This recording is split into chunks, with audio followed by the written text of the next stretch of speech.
Today kicks off a 7-day period in which Ohio residents can both register to vote and cast their ballots in the same day. We're running a free vote taxi program.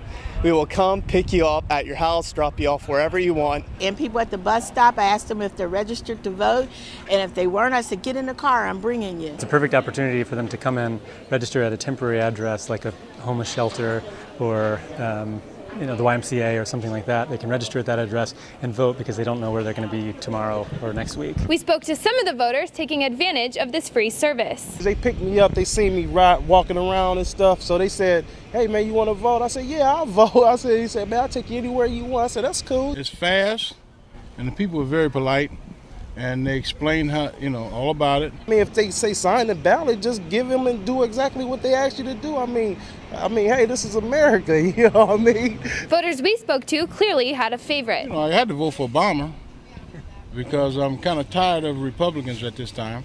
Obama. Why? Because the best, only thing I can do is be a president. Barack, I want him to do his thing, you know what I mean? Do his thug thizzle, that's how I like it to be, Vans covered in campaign materials have been dropping voters off here at the polls in Ohio. The only problem is they're stopping within 100 feet of the polling place. There's busloads of people coming in here. There's giant Obama banners, taller than me in the public right-of-way here on Broad Street. There can be no electioneering within 100 feet of the polling location entrance. Here, because there's such a big space, the polling entrance has been marked and it goes out into the parking lot. That is illegal. You can't campaign within 100 feet of the polls or do anything that would be construed as supporting any candidate or any issue. Those may be the rules, but this is what we saw outside of Veterans Memorial in Columbus, Ohio. I'm not campaigning at all. It's a problem that they're there. If they're there trying to influence people, it's a major problem. But it's something that we've seen that they keep moving on and then they go within the 100 feet. So it's nothing horribly wrong. Today we followed up on the early get out the vote efforts in Ohio, and one of the biggest questions on everyone's minds are nonpartisan volunteers working for groups like Faith Vote actually influencing voters as they transport them to the polling places. We caught up with one such volunteer. Take a listen. What's the general consensus? Who are these people planning on voting for? I'm going for Obama. And most of these people? Yes. I think it's time for change. And are you encouraging them to vote for Obama? Oh, yes, really, I am. It's like the brother right there. You tell them to vote for Obama? Yes, for Obama, yes. You do tell them? Yes, I do. Yeah. And what do they say when you say vote Obama? They say yes. Yes, okay. So you're going out here to get votes for Obama, not just to get people to vote, but to actually get them to vote for Obama? No, just to give them the vote.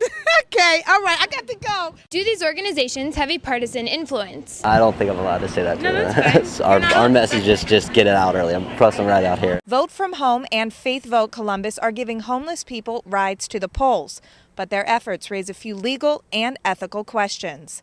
Basically, we ask them if they are an Ohio resident, and if they say yes, I guess I'm not an expert on verifying, whether someone is a true Ohioan, quote unquote. But it's usually sort of a state of mind. So in Ohio, you have to intend to come back here whenever you leave. If his intent is that this is his home, he can be gone for up to 4 years and still be voting in Ohio. When the Republican Party requested to have poll watchers observe early voting here in Ohio, Secretary of State Jennifer Brunner denied their request. It's a decision some Ohio voters are questioning. We saw people earlier in their electioneering inside the polling place. People who it's not being supervised. We allow observers in the polling places during the actual election. This is the election. Anybody can come in here and sign up as Mary Poppins. Rudy Giuliani held a press conference in Ohio to discuss the issue. The Democratic Party here in Ohio wants to conduct secret balloting. In a general election, you can't do that. This is part of a general election. And the question is, what do they have to hide? What are they trying to hide? Why are they doing it this way?